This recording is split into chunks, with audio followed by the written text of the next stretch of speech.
అలాగే ప్రభుత్వ రంగ సంస్థలలో కేంద్ర ప్రభుత్వం యొక్క నిర్లక్ష్య వైఖరి వీటన్నిటి మీద భద్రాద్రి కొత్తగూడెం జిల్లా పాల్వంచలో సిఐటియు ఆధ్వర్యంలో సదస్సు నిర్వహించడం జరుగుతుంది. ఈ విధానాల మీద సిఐటియు జిల్లా నాయకులు మనతో ఉన్నారు. వాళ్ళతో ఒకసారి అడిగి తెలుసుకుందాం. చెప్పండి. ఈ నెల 2వ తారీఖున కేంద్ర ఆర్థిక శాఖ మంత్రి నిర్మలా సీతారామన్ గారు బడ్జెట్ను ప్రవేశపెట్టారు. 50,66,000 కోట్ల రూపాయలతో ఈ బడ్జెట్ ప్రవేశపెట్టే సందర్భంలో దేశమంటే మట్టి కాదు, దేశమంటే మనుషులు అని చెప్పేసి సూచనతో ప్రారంభం చేశారు. ఆ ప్రారంభం చేసినటువంటి ఉపన్యాసంలో పెట్టినటువంటి బడ్జెట్లో దాదాపుగా 47 లక్షల కోట్ల రూపాయలకు సంబంధించినటువంటి అప్పుల భారాన్ని భర్తీ చేసుకునేదానికి ఏ రకమైనటువంటి నిర్ణయాలు తీసుకోవాలో దీంట్లో స్పష్టంగా ప్రభుత్వం ప్రకటించింది. ప్రభుత్వ రంగ సంస్థలను అమ్మాలని, ప్రభుత్వ రంగ సంస్థల్లో ఉన్నటువంటి పెట్టుబడుల మొత్తాన్ని కూడా విదేశీ సంస్థల్ని దాంట్లో ప్రవేశింపజేయాలని చెప్పేసి ముఖ్యమైనటువంటి నిర్ణయం తీసుకున్నారు. దీంతో పాటు కార్మికులు డిమాండ్ చేస్తున్నటువంటి కనీస వేతనం 26,000 రూపాయలు కానీ, సామాజిక భద్రతా చట్టానికి సంబంధించిన పిఎఫ్, ఈఎస్ఐ, గ్రాట్యుటీ, పెన్షన్ ఇట్లాంటి అనేక అంశాలని ఈ బడ్జెట్లో ఎక్కడ కూడా ప్రభుత్వం ఒక్క మాట కూడా చెప్పినటువంటి పరిస్థితి లేదు. అలాగే ప్రభుత్వ రంగ సంస్థలుగా ఉన్నటువంటి అన్ని సంస్థలు నవరత్నాల్ని, విధిరత్నాల్ని ప్రైవేట్ వ్యక్తులకి, కార్పొరేట్ వ్యక్తులకి దారాదత్తం చేయాలని చెప్పేసి ఒక ముఖ్యమైన నిర్ణయం తీసుకున్నారు. దీంతో పాటుగా ఈరోజు గ్రామీణ ఉపాధి హామీ పథకాన్ని పట్టణ ప్రాంతాలు కూడా విస్తరించాలని చెప్పేసి సిఐటియు, వామపక్ష పార్టీలు డిమాండ్ చేస్తున్నటువంటి డిమాండ్ని ఈ ప్రభుత్వం ఏమాత్రం పట్టించుకోలేదు. పైపెచ్చు గ్రామీణ ప్రాంతాల్లో ఉన్నటువంటి ఆ పథకానికి గత సంవత్సరం కంటే నిధుల్ని ఈ సంవత్సరం తగ్గించి ఆ పథకాన్ని నిర్వీర్యం చేయాలని చెప్పేసి కుట్రలు పెద్ద ఎత్తున జరుగుతూ ఉన్నాయి. దీంతోపాటు రైతులకు ఇచ్చేటువంటి సబ్సిడీలు కానీ, ఎరువుల ధరలు తగ్గించేటువంటి నిర్ణయాలు ఈ బడ్జెట్లో ఏమీ లేవు.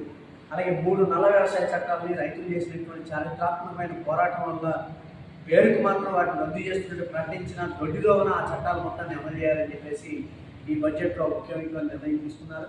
అందుకని ఈ నిర్ణయాలు మొత్తం కూడా ఈరోజు భారతదేశ ప్రజల్లో 140 కోట్ల మంది ప్రజల్లో 20 కోట్ల మంది మాత్రమే ప్రభుత్వానికి ఐటీ చెల్లించేటువంటి ప్రజలు ఉన్నారు, ఇన్కమ్ ట్యాక్స్ పేయర్స్గా ఉన్నారు.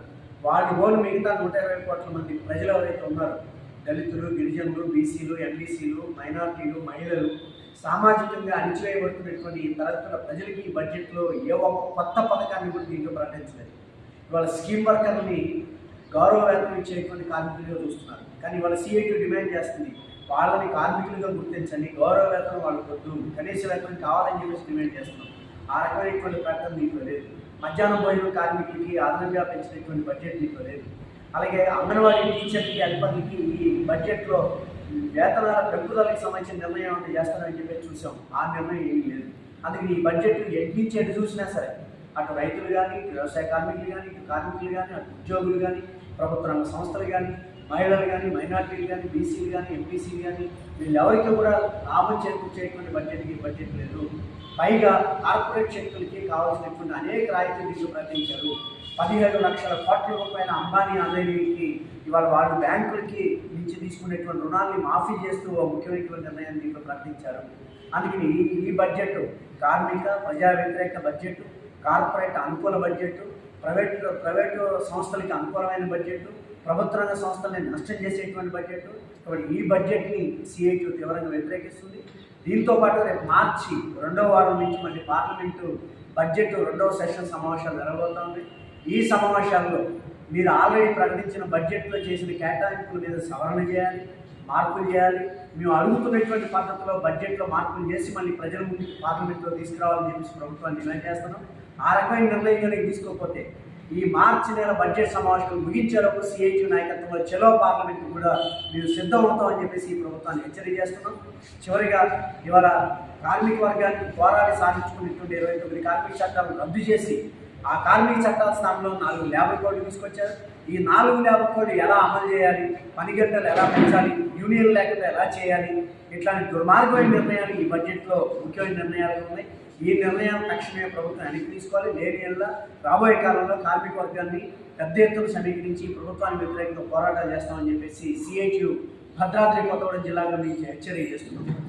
ఇప్పుడు 3 సార్లు కేంద్ర ప్రభుత్వం ప్రజలకు మంచి చేస్తుంది కాబట్టి 3వ కూడా మాకు అవకాశం కల్పించాలనేసి గవర్నమెంట్ చెప్పుకుంటారు, కేంద్ర ప్రభుత్వం చెప్పుకుంటారు. సిఐటియుగా మీరు చాలా వ్యతిరేకిస్తున్నారు. దీని మీద మీ స్పందన?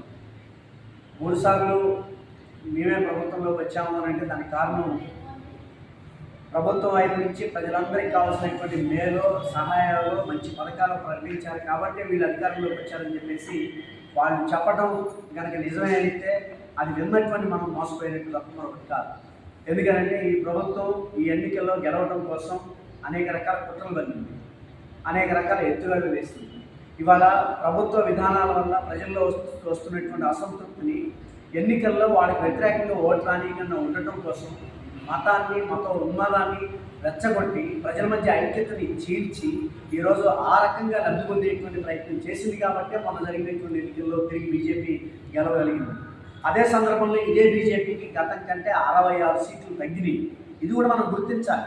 గతంలో 1 సైడ్ మెజారిటీ బీజేపీకి ఉంది, ఎవరి మీద ఆధారపడకుండా ఉన్నటువంటి ప్రభుత్వంగా ఉంది. కానీ ఈ బడ్జెట్ ఈ మూడోసారి తిరిగి అధికారంలోకి వచ్చేప్పటికీ పక్కనున్న చంద్రబాబు నాయుడు, అవతల ఉన్నటువంటి బీహార్, ఆంధ్రప్రదేశ్ రాష్ట్రాల్లో ఉన్న 2 ప్రభుత్వాలు బీజేపీకి మద్దతు ఇవ్వకపోతే ఈ బీజేపీ ఈ మూడోసారి తిరిగి గవర్నమెంట్లోకి వచ్చేది కాదు.